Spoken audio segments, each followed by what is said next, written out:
Class biology കഴിഞ്ഞ ക്ലാസ്സിൽ നമ്മൾ ഡിസ്കസ് ചെയ്തത് മൈറ്റോസിസിനെ പറ്റിയാണ്. Mitosis in plants and animal cell.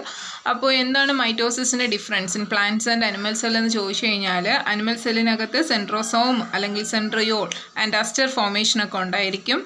Spindle fibres എന്ന് പറയുന്നത് പ്ലാന്റ് സെല്ലിനും അനിമൽ സെല്ലിനും ഉണ്ടാവും. പക്ഷേ സെൻട്രോസോം അല്ലെങ്കിൽ സെൻട്രിയോൾ ആസ്റ്റേഴ്സ് എന്ന് പറയുന്നത് അനിമൽ സെല്ലിന് മാത്രമേ കാണൂ, പ്ലാന്റ് സെല്ലിന് കാണില്ല. പിന്നെ പ്ലാന്റ് സെല്ലിൽ അതുപോലെ തന്നെ പ്ലാന്റ് സെല്ലിൽ സെൽ ക്രിയേറ്റ് ചെയ്താണ് അത് രണ്ടായിട്ട് ഡിവൈഡ് ചെയ്യുന്നത്. പക്ഷേ നമ്മുടെ അനിമൽ സെൽ എന്ന് പറയുന്നതിൽ സൈറ്റോകൈനസിസ് ആണ് സംഭവിക്കുന്നത്. ഇത്രയാണ് അത് തമ്മിലുള്ള ഡിഫറൻസ്. ഇനി ഈ ക്ലാസ്സിൽ നമുക്ക് ചില സെല്ലുകളുടെ എത്ര കാലം അതുണ്ടായിരിക്കും എന്നൊക്കെ നമുക്കൊന്ന് നോക്കാം. The cell of the islands, nerve cells, അങ്ങനത്തെ സെർബ്രൽ കോർട്ടെക്സ്, കൂടുതലും ഇങ്ങനത്തെ സെൽസ് എന്ന് പറയുന്നത് ഒരിക്കൽ ഉണ്ടായിക്കഴിഞ്ഞ് കഴിഞ്ഞാൽ മരണശേഷമാണ് അത് ഇല്ലാതാകുന്നത്. ഒരിക്കലും റീപ്ലേസ് ചെയ്യാറില്ല. ഐയിലുള്ളത് നെർവ് സെൽസ്, മസിൽ സെൽസ് ഒക്കെ. ഇനി സ്കിൻ സെൽസ് എന്ന് പറയുന്നത് 2 വീക്സ് ആകുമ്പോഴത്തേക്കും അത് റീപ്ലേസ് ചെയ്തുകൊണ്ടേയിരിക്കും. RBC 120 ഡേയ്സ് ആകുമ്പോൾ റീപ്ലേസ് ചെയ്യും. Bone cells 10 years or 10 years 11 years ഒക്കെ ആകുമ്പോഴത്തേക്കും അഡൽറ്റിന് ചേഞ്ച് ചെയ്തുകൊണ്ടിരിക്കും. എപ്പിത്തീലിയൽ സെൽസ് എന്ന് പറയുന്നത് 5 ഡേയ്സ് ആണ്. Average life of other gut cells, ചില ഗഡ് സെൽസ് ഒക്കെ 15 വർഷം വരെ അത് അങ്ങനെ ഇരിക്കും. അത് കഴിഞ്ഞതിന് ശേഷം റീപ്ലേസ് ചെയ്യും. ചില എപ്പിത്തീലിയൽ സെൽസ് 5 ഡേയ്സ് ഒക്കെ ആകുമ്പോഴത്തേക്കും അത് റീപ്ലേസ് ചെയ്തുകൊണ്ടിരിക്കും. അതുപോലെ തന്നെ ലിവർ സെൽസ് എന്ന് പറയുന്നത് 300 to 500 ഡേയ്സ് വരെ ജീവനോടെ കാണും. പിന്നെ എക്കൈൻ അത് റീപ്ലേസ് ചെയ്തുകൊണ്ടിരിക്കും. ഓക്കെ, നെക്സ്റ്റ് നമ്മൾ ഇമ്പോർട്ടൻ്റ് ആയിട്ടുള്ളൊരു ടോപ്പിക്കാണ് സെൽ സൈക്കിൾ എന്ന് പറയുന്നത്. സെൽ സൈക്കിൾ എന്ന് പറയുമ്പോൾ ഓൾറെഡി ഞാൻ പറഞ്ഞു, ഒരു സെല്ല് രണ്ടായിട്ട് ഡിവൈഡ് ചെയ്യുന്നതിന് മുമ്പ്, അതായത് നമ്മുടെ പ്രോഫേസ്, അനാഫേസ്, ടീലോഫേസ് എന്ന ഫേസിലോട്ട് കടക്കുന്നതിന് മുമ്പുള്ളൊരു സ്റ്റേജ് ഇൻ്റർഫേസിലോട്ട് എൻ്റർ ചെയ്യുന്നുണ്ട്. ഇൻ്റർഫേസ് എന്ന് പറയുന്നത് അടുത്തൊരു സെൽ ഡിവിഷനിലോട്ട് എൻ്റർ ചെയ്യാൻ വേണ്ടിയിട്ടുള്ള ഒരു സ്റ്റെപ്പാണ് ഇൻ്റർഫേസ് എന്ന് പറയുന്നത്. അപ്പോൾ ഇനി ചില സെൽസ് എന്ന് പറയുന്നത് ഇൻ്റർഫേസിലോട്ട് പോയി കഴിഞ്ഞതിന് ശേഷം എന്താ പറയുക, നമ്മുടെ സെൽ ഡിവൈഡ് ചെയ്യുന്നതിന് മുമ്പ് ചില സെൽസ് മാത്രമേ ഡിവൈഡ് ചെയ്ത് 2 സെല്ലായിട്ട് മാറാറുള്ളൂ. അപ്പോൾ ചില സെൽ എന്ത് ചെയ്യാറില്ല, ഡിവൈഡ് ചെയ്യാറില്ല. ഓൾറെഡി അത് G1 ഫേസിലോട്ട് കടന്നതിന് ശേഷം അത് അങ്ങനെ തന്നെ നിലനിൽക്കും. ചിലത് G1 ഫേസ് കടന്നതിന് ശേഷമാണ് it will prepare for interphase and again it go to division. Okay, divide സംഭവിക്കുന്നത്. അപ്പോൾ എന്താണ് നമ്മുടെ ഫസ്റ്റ് ഗ്രോത്ത് ഫേസും സിന്തസിസ് ഫേസും സെക്കൻഡ് ഗ്രോത്ത് ഫേസ് എന്ന് മനസ്സിലാക്കാം. അപ്പോൾ സെൽ സൈക്കിളിനകത്തുള്ള ഇമ്പോർട്ടൻ്റ് ആയിട്ടുള്ള 3 ഫേസുകളാണ് G1, S and G2 face എന്ന് പറയുന്നത്. നിങ്ങൾ നോക്കി, G1 ഫേസ് ഒരു സെൽ ഡിവൈഡ് ചെയ്താലും ചെയ്തില്ലെങ്കിലും G1 ഫേസിലോട്ട് എൻറ്റർ ചെയ്തിരിക്കും. G1 ഫേസ് എന്ന് പറയുന്നത് RNAയും പ്രോട്ടീനും ഒക്കെ സിന്തസൈസ് ചെയ്യണ ഒരു ഫേസാണ്. സൈറ്റോപ്ലാസത്തിൻ്റെ വലിപ്പം കൂടും ആ സമയത്ത്. മൈറ്റോകോൺട്രിയയും അതുപോലെ തന്നെ ക്ലോറോപ്ലാസ്റ്റ്, ഈ ഒരു G1 ഫേസിൽ ഒരു സെല്ല് ഡിവൈഡ് ചെയ്യും എന്നുണ്ടെന്നുണ്ടെങ്കിൽ G1 ഫേസിൽ വെച്ചിട്ട് മൈറ്റോകോൺട്രിയയും ക്ലോറോപ്ലാസ്റ്റും 2ആയിട്ട് ഡിവൈഡ് ചെയ്തിട്ടുണ്ടായിരിക്കും. സെല്ലിനകത്തുള്ള മൈറ്റോകോൺട്രിയയും ക്ലോറോപ്ലാസ്റ്റും. മൈറ്റോകോൺട്രിയ അനിമൽ സെൽസിലും പ്ലാന്റ് സെല്ലിലും ഡിവൈഡ് ചെയ്യും. പ്ലാന്റ് സെല്ലിൽ മാത്രമേ ക്ലോറോപ്ലാസ്റ്റ് ഡിവൈഡ് ചെയ്ത് 2ആയിട്ട് മാറത്തുള്ളൂ. G1 ഫേസിൻ്റെ അവസാനത്തെ കാലഘട്ടം ആകുമ്പോഴത്തേക്കും ഒന്നുകിൽ ഇത് സെൽ സൈക്കിളിലോട്ട് എൻറ്റർ ചെയ്യും, അല്ലാന്നുണ്ടെങ്കിൽ റെസ്റ്റിംഗ് ഫേസിലോട്ട് പോകും. ഓക്കെ, അപ്പോൾ G1 ഫേസ് എന്ന് പറയുന്നത് ഡിവിഷൻ സംഭവിക്കുന്ന സെല്ലിൽ നടക്കും, ഡിവിഷൻ സംഭവിക്കാത്ത സെല്ലിലും നടക്കുന്ന ഒരു ഫേസാണ് G1 ഫേസ്.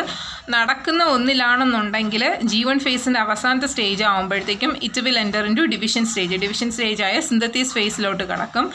ഡിവൈഡ് ചെയ്യാത്ത ഒരു സെല്ലാണെന്നുണ്ടെങ്കിൽ ലേറ്റ് G1 ഫേസ് ആകുമ്പോഴത്തേക്കും ഇതൊരു റെസ്റ്റിംഗ് ഫേസിലോട്ട് എൻ്റർ ചെയ്യും. ഓക്കെ, അപ്പോൾ നെക്സ്റ്റ് ഫേസ് എന്ന് പറയുന്നത് S ഫേസ് ആണ്. S ഫേസ് ആണ് ഒരു സെൽ ഡിവിഷൻ സംഭവിക്കുന്ന സെൽ എൻ്റർ ചെയ്യുന്ന ഫേസ് എന്ന് പറയുന്നത്. ഇവിടെ എന്താ സംഭവിക്കുന്നതെന്ന് വെച്ചാൽ DNA കൂടുതലായിട്ട് സിന്തസൈസ് ചെയ്യും, ക്രോമസോം ഡ്യൂപ്ലിക്കേഷൻ സംഭവിക്കുകയും ചെയ്യുന്നതാണ് സിന്തസിസ് ഫേസിൽ നടക്കുന്നത്. എന്താണ്, DNA സിന്തസൈസ് ചെയ്യും, DNA കൂടുതലായിട്ട് ഉണ്ടാക്കും, അതുപോലെ തന്നെ ക്രോമസോം ഡ്യൂപ്ലിക്കേഷൻ സംഭവിക്കും.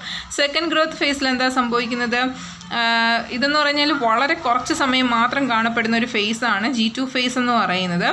RNAയും പ്രോട്ടീനും, അതായത് സെൽ ഡിവിഷൻ ആവശ്യമായിട്ടുള്ള RNAയും പ്രോട്ടീനും ഉണ്ടാക്കുക എന്നൊരു സംഭവമാണ് G2 ഫേസിൽ നടക്കുന്നത്. ഇത് തീരുമ്പോഴത്തേക്കും RNAയും പ്രോട്ടീനും ഉണ്ടാക്കി കഴിയുമ്പോഴത്തേക്കും സെൽ ഡിവിഷൻ ആവശ്യമായിട്ടുള്ള RNAയും പ്രോട്ടീനും അത് സ്റ്റോർ ചെയ്ത് കഴിയുമ്പോഴത്തേക്കും G2 ഫേസും അവസാനിക്കും. G2 ഫേസ് എന്ന് പറയുന്നത് വളരെ ഷോർട്ട് ഫേസാണ്. ഈ ഒരു സർക്കിൾ, ഈ ഒരു ടേബിൾ കാണുമ്പോൾ നിങ്ങൾക്ക്, ആ ഒരു ഫിഗർ കാണുമ്പോൾ നിങ്ങൾക്ക് മനസ്സിലാവും. അപ്പോൾ ഫോർ എക്സാമ്പിൾ ഒരു സെല്ല് ഡിവൈഡ് ചെയ്ത് 2 സെൽ ക്രിയേറ്റ് ചെയ്തെന്ന് വെച്ചോ.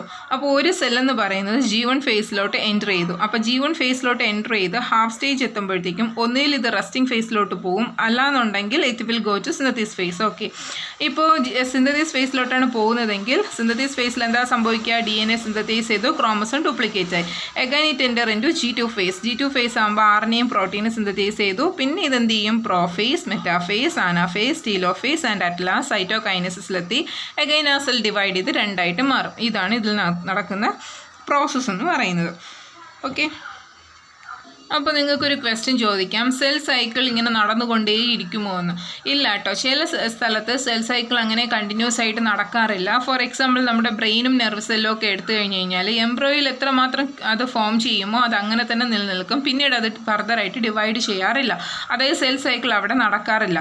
അപ്പോൾ ഇപ്പോൾ അതുകൊണ്ടാണ് ബ്രെയിൻ ഡെത്തൊക്കെ സംഭവിച്ചു കഴിഞ്ഞാൽ എന്ത് ചെയ്യാറില്ല, അവിടെ പുതിയ സെൽ ക്രിയേറ്റ് ചെയ്ത് അത് റീപ്ലേസ് ചെയ്ത് ഫോം ചെയ്യാറില്ല. ഓക്കെ, ഒരിക്കൽ മരിച്ചു കഴിഞ്ഞാൽ അതൊരിക്കലും റീപ്ലേസ് ചെയ്യില്ല ബ്രെയിൻ ആൻഡ് നെർവ് സെൽസ്, ചില നെർവ് സെൽസ്. ഓക്കെ, പിന്നെ ലിവർ സെൽസിൻ്റെ കാര്യം എടുത്തു കഴിഞ്ഞ് കഴിഞ്ഞാൽ 2 വർഷം കൂടുമ്പോൾ അത് റീപ്ലേസ് ചെയ്ത് damage or destroyed cells, damage ആയിട്ടുള്ള ഡിസ്ട്രോയിഡ് സെൽസിനെയൊക്കെ മാറ്റി കഴിഞ്ഞതിന് ശേഷം അതെന്ത് ചെയ്യാറുണ്ട്? റീപ്ലേസ് ചെയ്യാറുണ്ട്. സർഫസ് സ്കിൻ എന്ന് പറയുന്നത് ഇടയ്ക്കിടയ്ക്ക് എന്ത് ചെയ്യാറുണ്ട്? അത് റീപ്ലേസ് ചെയ്യാറുണ്ട്. അപ്പോൾ അവിടെയൊക്കെ എന്താ സംഭവിക്കുന്നതെന്ന് വെച്ച് കഴിഞ്ഞാൽ കണ്ടിന്യൂസ് ആയിട്ട് ഈ ഒരു സെൽ സൈക്കിൾ നടക്കുന്ന സ്ഥലമാണ് നമ്മുടെ സ്കിൻ എന്നൊക്കെ പറയുന്നത്. അതുപോലെ തന്നെ പ്ലാന്റ്സിൽ ഗ്രോയിങ് പോയിൻ്റായ മെരിസ്റ്റമുണ്ട്, അവിടെ എപ്പോഴും ഡിവൈഡ് ചെയ്തുകൊണ്ടിരിക്കുവാണ്.